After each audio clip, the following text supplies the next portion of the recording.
मिलवा सर्वाधार मंगलमय मंगल करण विनवां बारंबार।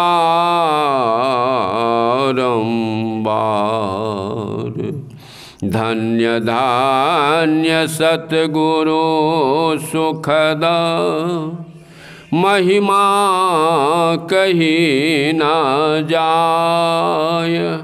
जो कुछ कहूँ तुम्हारी कृपा मोते कछु न बसाय। श्री सद्गुरु महाराज की जय। श्री सद्गुरु महाराज की जय। श्री सद्गुरु महाराज की जय। सतत अस्मरणीय ब्रह्मलीन पूज्यपाद संत सद्गुरु महाराज के चरण कमलों में सत सत नमन। मंचस्थ पूज्याति पूज्य महात्मागण, सत्संग में उपस्थित साधक साधिकाओं तथा ग्रामवासियों, सबके अंतर में रहने वाले आत्मदेव को सत सत नमन। अभी हम लोग चौथे दिन के इस ज्ञान सह ध्यान यज्ञ के पहली पाली के सत्संग में उपस्थित हैं। 4 पर बाबा धरणीदास जी कहते हैं कि चौथी चारि चतुर नर सोई, चौथे पद कहाँ लागी। हंस के परम हिलोल ना झूलै, निरखत भा अनुरागी। कि संसार में चतुर मनुष्य वही है जो चौथे पद के लिए प्रयत्नशील है, मेहनत कर रहा है चौथा पद प्राप्ति के लिए, वही चतुर है। ऐसे तो संसार में बहुत चतुर लोग हैं। संत कबीर साहब कहते हैं कि कोई चतुर न पावे पार, नगरिया बाबरी। यह पागलों का नगर है, इसको चतुराई से पार नहीं किया जा सकता। पागल क्यों हैं लोग? स्वामी विवेकानंद जी महाराज के गुरुदेव थे रामकृष्ण परमहंस जी महाराज, उनको लोग पागल कहते थे। तो इनके भी मन में हुआ कि मेरे गुरुदेव पागल हैं क्या, लोग उसे पागल क्यों कहते। चले गए सवेरे उठ के देखने के लिए। उस समय सोए हुए थे रामकृष्ण परमहंस जी महाराज। 5 सिक्का चांदी के उसके बिछावन के नीचे रख दिया और प्रणाम करके निकल गए। तो दोस्त फिर शाम में जब आते हैं, प्रणाम करते हैं गुरुदेव को, कहा बेटा लोग तो गुरु को गुरु दक्षिणा देते और तुमने जो 5 सिक्के मेरे बिछावन के नीचे रख दिए, देखो मेरे पीठ पर वो 5 फोड़ा हो गया। तुमने मुझको पीड़ा ही दिया, ठीक है, लेकिन तुम आए थे कि गुरुदेव को लोग पागल कहते हैं। कोई संसार में धन के पीछे पागल है, कोई रूप के पीछे पागल है, कोई ज़मीन के पीछे पागल है, कोई मकान के पीछे पागल है। सब पागल ही। मैं भी प्रभु के लिए पागल हूँ, इसलिए मुझको भी लोग पागल कहते हैं। तो चतुराई से संसार को पार नहीं किया जा सकता। गोस्वामी तुलसीदास जी महाराज कहते हैं कि बुद्धि बड़ी चतुराई बड़ी और सुंदरता जग में छटकी है। नाम बड़ो धन धाम बड़ो और कीर्ति हो जग में प्रकटी है। लौकत द्वार मनुष्य हजार, इंद्र हूँ से कछु नाही घटी है। तुलसी सिया राम स्नेह बिनु, जैसे सुंदर नारी की नाक कटी है। बड़े बुद्धिमान हैं, बड़े चतुर हैं, बहुत धन अर्जन कर लिया, बड़े बड़े मकान बन गए, शरीर भी बहुत ही सुंदर है, खूबसूरत शरीर है। नाम बड़ा है तो धन भी बहुत है, धन धाम बड़ो, बड़े बड़े मकान भी हैं, और आपकी जो कीर्ति है, यश, वह भी संसार में फैला हुआ है कि बहुत भले आदमी, बहुत बड़े आदमी हैं। फिर वो इतना ही नहीं, उसके बाद कहा कि लौकत द्वार मनुष्य हजार, हजारों आदमी दरवाजे पर बैठे रहते हैं। इंद्र हूँ से कछु ना ही घटी है, मतलब इंद्र सेनापति हैं देवताओं के, तो उसके यहाँ देवता लोग बैठे ही रहते हैं। इसलिए कहा कि इंद्र हूँ से कछु ना ही घटी है। इतना होने पर भी तुलसीदास जी कहते हैं, तुलसी सिया राम स्नेह बिनु, जैसे सुंदर नारी की नाक कटी है। अगर किसी नारी की नाक कोई काट ले तो क्या उसको लोग सुंदरी कहेगा कि उसको सब नक्कच्ची कहेगा? भगवान राम ने इसीलिए जो सुपनखा धोखा देने के लिए आई थी, सुंदरी का रूप बना कर कि मुझसे ब्याह कर लो, उसके नाक और कान दोनों कटवा दिए लक्ष्मण से। तो इस तरह से जो है, अगर आप चाहते हैं कि हमको सुख हो संसार में, तो उसके लिए गुरु की भक्ति कीजिए, ईश्वर की भक्ति कीजिए। सुन रहे थे कब धरणीदास जी की वाणी, बाबा धरणीदास जी अपने ही प्रांत में छपरा में हुए संत, तो वे कहते हैं कि चौथा पद को कहलागी। चौथा पद क्या है? 3 दर्जों के परे चौथा पद है। पहला अंधकार, प्रकाश और शब्द, ये 3 पर्दे हैं, और इसके आगे जो है अनाम है, परमात्म पद है, वही चौथा पद है। इसको तुलसीदास जी खुलासा करते हैं, सुर असुर नर नाग यक्ष गंधर्व रजनी खग जे चापी अन्य, संत संसर्ग त्रय वर्ग पर परम पद, प्राप निःप्राप गति त्वयि प्रसन्न।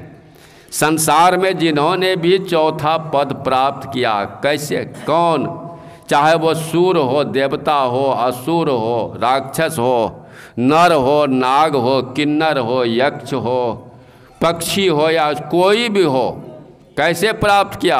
संत संसर्ग, संतों की संगति में आकर ही, संतों के चरण शरण में रहकर ही, त्रय वर्ग पर परम पद, 3 दर्जों के परे।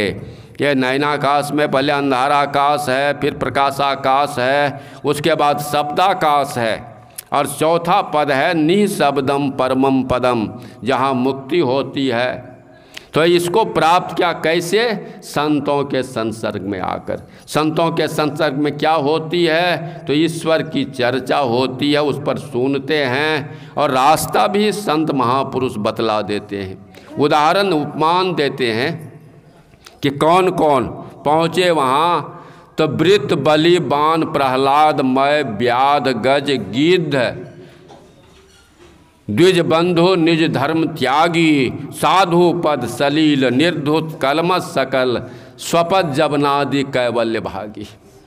साधु के पद सलील से, चरणामृत से अपने को सुधार कर, निर्धुत कलमस सकल, सारे पापों को, सारे कलमसों को धोकर, वृत्रासुर, बानासुर, बलि, मय, व्याध, वो गज हाथी, गिद्ध, द्विज बंधु निज धर्म त्यागी। द्विज बंधु कहते हैं निज धर्म त्यागी अजामिल नाम का था। अजामिल जाति से ब्राह्मण था, लेकिन कुसंग में पढ़कर वह विषयासक्त हो गया, विषयाधीन हो गया। अपनी पत्नी तो थी ही, उसके बाद वेश्याओं को भी बुला लिया, अपने घर पर रखता था। 4 पुत्र थे उनके। सबसे छोटे पुत्र का नाम था नारायण। तो इतना पापी था, जब उसके मरने का समय आया, देह छूटने का समय आया, क्योंकि निज उसको जो है निज धर्म त्यागी, इसीलिए कहा ब्राह्मण का यह धर्म नहीं है। तो जब जमदूत आया, उसके प्राण को निकाला, तो जमदूत की वेशभूषा को देखकर वो डर गया और नारायण का नाम लेकर पुकारा। छोटा बेटा था, उसका नाम था नारायण। नारायण, ये आवाज़ विष्णु लोक तक पहुंच गई। वो नारायण का जो नाम लिया विष्णु लोक तक, विष्णु ने अपने दूतों से कहा जाके देखो तो मेरे भक्त पर क्या विपत्ति आई है। वो तो डर के मारे बोला था, नारायण को पुकारा था अपने बेटा को।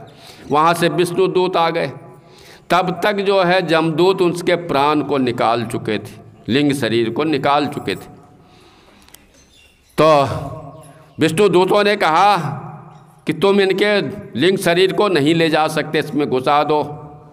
इन्होंने हमारे मालिक का नाम लिया है। कहा नहीं, मेरे मालिक का हुक्म है। जमदूत कहने लगे जमराज का हुक्म है कि उसको ले आओ पकड़ के। कहा नहीं, विष्णुदूत कहते हैं कि नहीं, मेरे मालिक का हुक्म है, इसको तुम नहीं ले जा सकते। अब दोनों में बातचीत बढ़ गई और मारपीट भी होने लगी। तो विष्णुदूत भारी पड़ गए जमदूतों पर। जमदूत मार खाकर उसके प्राण को उसमें घुसा कर भाग निकले वहाँ से। एक बार नारायण का नाम खाली लिया। तो इस तरह से ये अजामिल अपनी आँखों से देख रहे थे। ये लोग कहते हैं वो उसी से तर गए, नहीं। उसके बाद वो बीमार थे, ठीक हुए, सीधे उठ के चले गए काशी। वहाँ जो है गुरु धारण किया, वहाँ भक्ति की और तब उसको मुक्ति मिली। तो बिना साधु की सेवा, गुरु महाराज के बाने में है ना, गुरु की भक्ति साधु की सेवा, बिनो नहीं कछहु पाई हो, याते भजो गुरु गुरु नित ही, रहो चरण लो लाई हो। इसी पर अभी हम लोग पाठ सुन रहे थे। भगवान कृष्ण के संबंध में सुना। भगवान थे, भगवान कहते जिसको छवो ऐश्वर्य प्राप्त हो। हमारे मनीषकार विद्वान लोग कहते हैं कि राम जी 8 कलाओं के साथ पैदा हुए थे और भगवान कृष्ण 16 कलाओं के साथ पैदा हुए थे। सारे गुण उनमें मौजूद थे। तो भगवान किसको कहते हैं? समग्र ऐश्वर्यस्य धर्मस्य जससः श्रियः ज्ञान वैराग्योश्चैव इति ससनांग भग इति रणा। समग्र ऐश्वर्य, संसार में जितनी भी धन दौलत है, ऐश्वर्य है, वो जो सब उसको प्राप्त है। धर्मस्य, धर्म, जस, ज्ञान, जस, श्री, श्री का मतलब धन ही होता, लक्ष्मी होता, श्री का मतलब तो धन ही, धन, ज्ञान वैराग्योश्चैव, ज्ञान और वैराग्य, इन 6 बातों को भग कहते हैं। और इसको धारण करने वाला पुरुष भगवान कहलाता है। धारण करने वाली जो नारी होती है वह भगवती कहलाती है। तो भगवान थे, फिर भी ध्यान करते थे। एक दिन बैठे ध्यान कर रहे थे, सुना ब्रह्मे मुहूर्ते उत्थाय वायो स्पृश्य माधव दध्यो प्रसन्न कर्णं आत्मानं तम सह परम।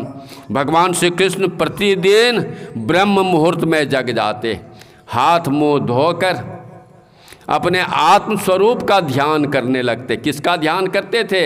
आत्मस्वरूप का। भी मूर्ति पूजा के संबंध में सुन रहे थे। एक पंडित जी ने हमारे गुरुदेव से पूछा कि महाराज आप मूर्ति पूजा को मानते हैं कि नहीं?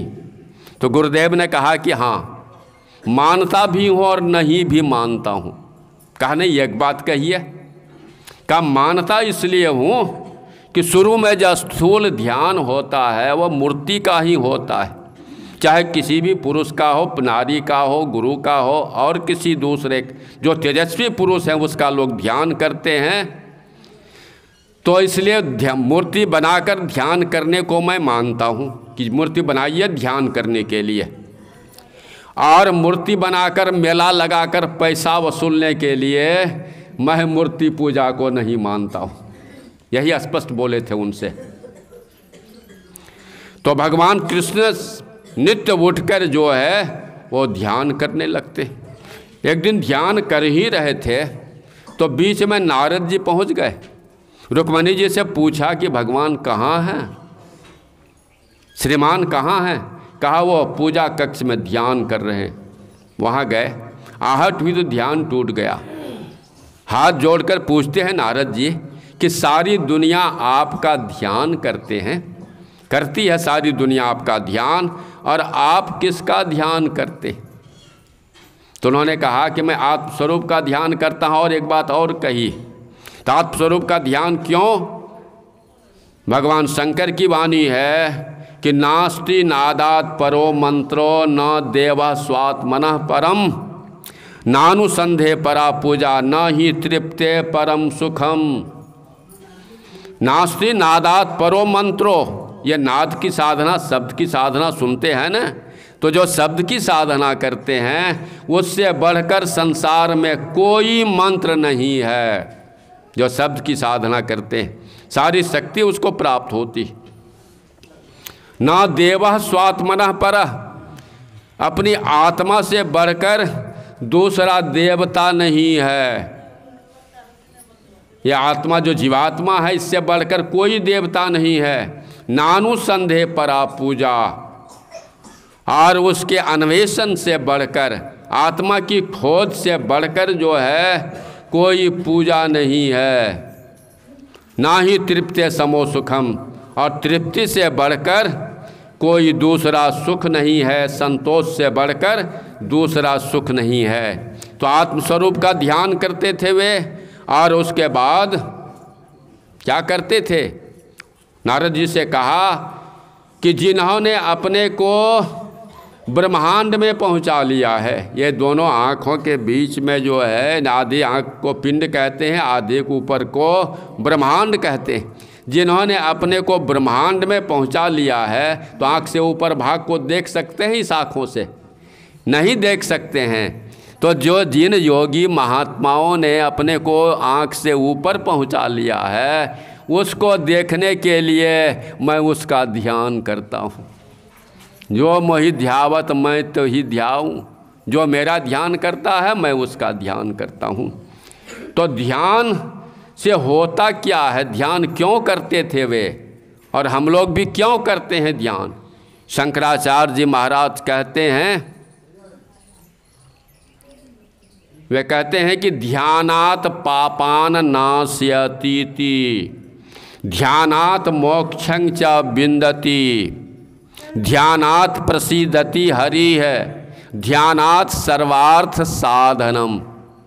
कि ध्यान से जो है पापों का नाश होता है। ध्यान बिंदु उपनिषद में आप लोग बराबर सुनते होंगे पाठ, यदि शैल समंग पापंग विस्तीर्णं बहु योजनम भिद्यते ध्यान योगेन न अन्यो भेदः कदाचन।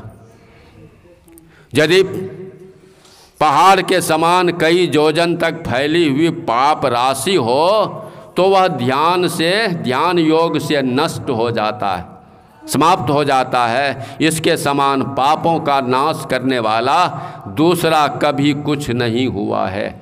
तो ध्यान से पाप का नाश होता है। ध्यानात मोक्षं च विन्दति, ध्यान से जो है मुक्ति मिलती है, मुक्ति प्राप्त कर लेते हैं साधक ध्यान से। और ध्यानात प्रसीदति हरि, ध्यान से हरि प्रसन्न होते हैं, ईश्वर प्रसन्न होते हैं। और ध्यानात सर्वार्थ कार्यम, ध्यान से ही सारे कार्य सफल होते हैं। इसलिए ध्यान की बड़ी महिमा है। तो ध्यान में भी कई भेद हैं। पहले स्थूल ध्यान है, सूक्ष्म ध्यान है, सूक्ष्मतर ध्यान है और सूक्ष्मतम ध्यान है। और इंद्रियों के द्वारा सेंद्रिय ध्यान है, निरेंद्रिय ध्यान है। इन सब को समझना पड़ेगा। सबसे पहले जो हम लोग स्थूल ध्यान शुरू करते हैं, पहले गुरु मूर्ति का ध्यान करते हैं, पहले जाप करते हैं उसके नाम का, और जाप करते करते उसकी मूर्ति भी प्रत्यक्ष हो जाती है। उसको अलग से देखना नहीं है, जाप के साथ वो प्रत्यक्ष मूर्ति हो जाती है। तो इसको जो है स्थूल ध्यान कहते हैं। गुरु महाराज की वाणी में है, प्रथम ही धारो गुरु को ध्यान, हो श्रुति निर्मल हो बिंदु ज्ञान। दो नैना बिच सन्मुख देख, एक बिंदु मिल दृष्टि दो रेख। एक बिंदु मिल दृष्टि दो रेख, एक बिंदु मिल दृष्टि दो रेख, दो नैना बिच सन्मुख देख, एक बिंदु मिल दृष्टि दो रेख। सुख मन झलक तिल द्वा तारा, निरख सुरत दसमी द्वारा। ज्योति मंडल में अचरज ज्योत, शब्द मंडल अनहद शब्द होत, अनहद में धुन सतलौलाय, भवजल तरी बोयहि उपाय। में ही युक्ति सरल साची, लाह जो गुरु सेवा रांची। तो इस तरह से सबसे पहले गुरु का ध्यान किया जाता है। वही बात जो पहले बैठने के लिए बतलाए भगवान कृष्ण ने उद्धव से के पूछने पर, उद्धव उनके भक्त थे भगवान कृष्ण के, कि हे कमल नयन, आपका ध्यान मुमुक्षु को किस रूप में किस प्रकार करना चाहिए। तो सबसे पहले उन्होंने बैठने के लिए बतलाया कि कैसे बैठोगे। सम कायो हाँ, सम आसन आसीन सम कायो जथा सुखम, हस्ता उत्संग आधाय स्वनासाग्र कृतेशना। सम आसन माने समतल जमीन पर बैठें। ऊबड़ खाबड़ जमीन में बैठेंगे तो अधिक देर तक बैठ नहीं पाएंगे। समतल जमीन पर अपना बिछावन बिछाकर, आसनी बिछाकर बैठ जाएं। सम कायो जथा सुखम, सुखपूर्वक शरीर को सीधा रख कर बैठें। और तब क्या करें? हस्ता उत्संग आधाय, हाथों को तर ऊपर इस गोद में रखें, बायां हाथ नीचे, दाहिना हाथ ऊपर, और फिर नासाग्र में देखें। तो नासाग्र में देखने के लिए बतलाया कि कैसे देखोगे नासाग्र में। तो वही कहते हैं, इंद्रियाणि इंद्रियार्थेभ्यः मनसा कृष्ण तन्मनः, बुद्धिया सार्थिना धीरः प्रणयेन मयि सर्वतः। बुद्धिमान पुरुष को चाहिए कि बुद्धि रूपी सारथी की सहायता से मन के द्वारा इंद्रियों में जो पसरी हुई चेतन की धार है उसको एकाग्र करके, उसको एकत्र करके सर्वांग युक्त मुझ में लगा दे। पहले उन्होंने कहा कि मेरे समूचे शरीर का ध्यान करो। सर्वांग मतलब पूरे शरीर का ध्यान करो। अभी जो हमारी दृष्टि फैली हुई है संसार में, और इसी के सिमटाव के लिए ही जो है वो आदेश करते हैं। सिमटाव क्यों? सिमटाव से ऊर्ध्व गति होती है, ऊपर की ओर गति होती है सूरत की, इसलिए सिमटाव करने कहा। हम अनाज सुखाने के लिए पसारते हैं तो नीचे पसरा हुआ रहता है, और उसी को जब जमा करते हैं शाम में तो ढेर के समान हो जाता, ऊपर की तरफ उठ जाता है। तो पसरी चेतन धारा को एकत्र करने से क्या होता है कि वह भी ऊर्ध्वगमन करती है, ऊपर की ओर उठती है।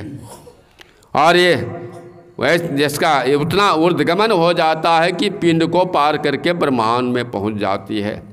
तो इंद्रियों की जो धार है, इंद्रियों में जब तक धार है तो इंद्रियों को ज्ञान है, और इंद्रियों का धर्म है वो तो सिर्फ विषय भोग ही चाहिए। इसको विषय भोग में गर्त करके रखता है। इसीलिए विषयों से छुड़ाने के लिए ही कहा कि उसकी चेतन धार को समेट दीजिए। हम लोग जब सो जाते हैं निठाह नींद में तो आँख कान कुछ काम करता है, क्योंकि उसकी चेतन धार सिमट जाती है, उनमें चेतन नहीं रहता। चेतन से ही ज्ञान होता है। जैसे मुर्दा हो जाता, कोई मर जाता है तो आँख है लेकिन देख नहीं सकता, खुला हुआ भी आँख है तो देखेगा नहीं देखेगा। कान खुला हुआ है लेकिन वो सुन नहीं सकता, नाक खुला हुआ है लेकिन गंध ग्रहण नहीं कर सकता वो। उससे चेतन की धार निकल जाती है। इसीलिए उन्होंने कहा किसी वक्ता ने कि पहले अपने आप को जीवत मर जाए कीजिए, जीते जी मर जाइए। अर्थात जो है अपने श्वास प्रश्वास को बंद कीजिए। जब अधिक सिमटाव होगा तो श्वास प्रश्वास स्वतः बंद हो जाएगा। इसी के लिए हम लोगों ने वाणी सुनी थी शंकराचार्य जी महाराज की वाणी, प्राणायामं प्रत्याहारं नित्या नित्य विवेक विचारम जाप समेत समाधि विधानं कुर्वं वधान महद बधानम। इसका हिंदी रूपांतर भूपेंद्र नाथ सन्याल जी ने किया है। वे कहते हैं प्राणायाम और निज इंद्रिय का कर प्रत्याहार, क्या अनित्य या नित्य वस्तु है इसको सदा विचार। जाप समेत सदा करता रह सुदृढ़ समाधि विधान, सावधान होकर प्रतिदिन उस महतत्व का ध्यान। सावधानी पूर्वक रोज उसका जो है ध्यान कीजिए। और ध्यान के पहले 2 क्रियाओं को कहा करने के लिए, प्राणायाम और प्रत्याहार। तो प्राणायाम प्रत्याहार पर तो हम लोग सुन चुके हैं। हमारे अध्यक्ष महोदय ने कहा कि गुरु महाराज की वाणी, जहाँ जहाँ मन भग जाए ताहि तह चेत अच्छन, फेरी फेरी ले आए लगाइए ध्येय में आपन, ऐसे ही कर प्रतिहार धारणा धारण करके अरे हारे में ही औरों आगे बढ़िए चलिए धर धारा धर के। ये तो हुआ प्रत्याहार, जहाँ जहाँ मन भागता है उसको लौटा लौटा कर फिर उस देश में लगाइए जहाँ पहले मन को टिका कर रखे थे। वहाँ से भागा तो फिर उसको लाइए। तो मन भागता है ना, तो कबीर साहब कहते हैं यह मन पक्का भूत है, दौले दांत पसारी, बांस गिरा उतरे चढ़ाए सब बल जावे हारी। मन जो भागता है इसको जाप में लगा दीजिए। जाप में लगा रहेगा तो जैसे भूत को आदेश कर दिया बांस पर चढ़ो उतरो, वो भाग गया, उसी तरह जप में लगकर ये जो है थक कर बैठ जाएगा, फिर नुकसान नहीं करेगा। तो इस तरह से जो है ये हो गया प्राणायाम। प्राणायाम के लिए क्या करना हो, तो प्रत्याहार के लिए सुन रहे थे। प्राणायाम के लिए क्या करना है हम लोगों को, कैसे प्राणायाम होगा। भगवान राम हमारे हनुमान जी से कहते, मुक्तकोपनिषद में कहा है कि एक तत्व दिलाभ्यासाद्या वन औबजितं मनः प्रक्षिण चित्तरपस्य निगृत्यंद्यद विषः। कि प्राणायाम के लिए एक तत्व का दृढ़ अभ्यास करें। ये अभ्यास कब होगा, जब जप और ध्यान स्थूल ध्यान हो जाएगा, तब जो जैसे भगवान कृष्ण ने कहा उद्धव से कि सर्वांग का ध्यान हो जाने पर फिर सिर्फ मेरे मुस्कान युक्त मुख का ध्यान करें। और उसका भी ध्यान हो जाने पर तब जो है शून्य में ध्यान करें। तत्सर्व व्यापकं चित्तमा कृष्य कत्र धारियेत तच्च त्वक्ता मदारोहो न किंचिदपि चिंतयेत। मुख का ध्यान हो जाने पर उसको भी छोड़कर तब जो है कुछ नहीं देखें, शून्य में ध्यान करें। यहीं से शून्य ध्यान सूक्ष्म ध्यान शुरू हो जाता है। कबीर साहब ने कहा शून्य ध्यान सबके मन माना, तुम बैठो आत्म स्थाना। अब क्या, अब तो समय समाप्त। तो इसलिए गुरु महाराज की वाणी का एक लाइन का खुलासा कर देता हूँ। तो सुने, अद्भुत अंतर की डगरिया जा पर चलकर प्रभु मिलते। अद्भुत तो गा तो सब लेते हैं, लेकिन डगर अद्भुत कैसा है। ये जो हमारा संसार का रास्ता है, सड़क है या कोई भी साधन है जिस पर हम चलते हैं, वो रास्ता कहलाता है, डगर कहलाता है। तो वह उस पर चलते हैं हम, तब पहुँचते हैं अपने मंजिल पर, अपने गंतव्य स्थान पर, तब हम पहुँचते हैं। लेकिन अंतः का जो रास्ता है, अंदर का जो रास्ता है, उसमें क्या होता है। कहते हैं कबीरदास जी की है कुछ रहनी गहनी की बाता, अब बैठा रहे चला पुनि जाता। वो आप बैठे हुए हैं लेकिन चल रहे हैं। इसलिए गुरु महाराज ने कहा कि वो डगर जो है अद्भुत है, अनोखा डगर है, जिस पर बिना चलने से ही चला जाता है। बैठा रहे चला पुनि जाता। चल बाबा कबीर साहब कहियो दास नहीं कहियो हैं कबीर साहब कहियो एक ही बात कने बात छे दासी तो साहब होते हैं हैं करते अनहद ध्यान के और दास तब है कि दास से साहब हो जाते हैं वो अनहद ध्यान को करते जी तो कबीर साहब ही ठीक। कबीर साहब के बारे में सुन रहे थे कि मूल ध्यान गुरु रूप है, मूल पूजा गुरु पाँव और मूल मंत्र गुरु वचन है, मूल्य सत्य सद्भाव। उसके बाद सूक्ष्म ध्यान में सुना कि बांका पर्दा खोल के सन्मुख ले दीदार, बाल सने ही साइयाँ आदि अंत का यार। बाल सने ही क्यों कहा? बांका पर्दा क्या है? बांका पर्दा ये अंधकार का कठिन पर्दा है, इसी को बांका पर्दा कहते हैं। जब तक अंधकार मंडल में हैं तब तक और अंतर की कोई चीज़ को हम देख नहीं सकते, लेकिन ये पर्दा के टूट जाने पर, यह पर्दा टूटता है कैसे? तो दृष्टि योग की साधना से। जब दृष्टि का सिमटाव इतना हो जाएगा, भगवान नाम के बारे में सुन रहे थे कि एक तत्व दृढ़ाभ्यासाद्यावन बीज अवजितंग मनः, जब तक मन नहीं जीता गया है तब तक एक तत्व का दृढ़ अभ्यास कीजिए, उसके ध्यान का। एक तत्व क्या है? तो एक तत्व है वह बिंदु जो सिर्फ स्थान छेकता है, लेकिन उसका कोई परिमाण नहीं होता। गुरु महाराज की वाणी में है कि परिमाण शून्य और विभाजित चिन्ह को बिंदु कहते हैं। उसका विभाजन नहीं हो सकता, उसके टुकड़े नहीं हो सकते। तो बिंदु के ध्यान से क्या होगा? मन भी कब्जे में आएगा, मन भी मनोनिरोध होता है, लेकिन पूरा बस में नहीं होता।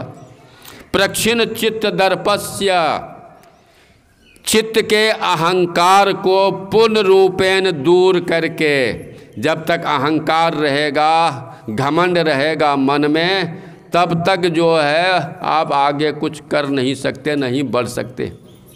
निगृहित इंद्रिय विषय, अपने इंद्रियों को उनके विषयों से खींच कर, पद्मिनी हेमंते छियंते भोग वासना, अपनी इंद्रियों को विषयों से खींचकर निर्विषय होकर, क्योंकि ध्यान की परिभाषा ही है कि ध्यानं निर्विषयं मनः, ध्यानं शून्यगतं मनः। शून्यगत मन को ही ध्यान कहते हैं और निर्विषय मन को ही ध्यान कहते हैं। जब तक मन निर्विषय नहीं होगा, विषय की चाहना रहेगी, तो ध्यान नहीं हो सकता। वही कहते हैं भगवान राम भी, प्रक्षिण चित्त दर्पस्य निगृह्यन्यत विषः पद्मिनी हेमंते छियंते भोग वासना। जैसे जाड़ा में कमल फूल का नाश हो जाता है, जाड़े के ऋतु में पानी सूख जाता है और शीत पड़ता है तो सब कमल का फूल सूख जाता है, पत्ते भी सूख जाते। उसी तरह से जो है, तो जब विषय वासना का नाश हो जाएगा तब जो है आपके प्राण की गति रुकेगी। पद्मिनी हेमंते छियंते भोग वासना, भोग वासना का नाश हो जाएगा तो साधन करने पर प्राण की गति रुकेगी। इसीलिए ये साधन भजन के बारे में कहा जाता है, इसमें बहुत बारीक, बहुत महनता है, इसलिए सबको समझना पड़ेगा और तब ध्यान होगा। छोड़ दें, 8:20 हो गया, फिर आगे कार्यक्रम है। बोलिए प्रेम से श्री सद्गुरु महाराज की जय।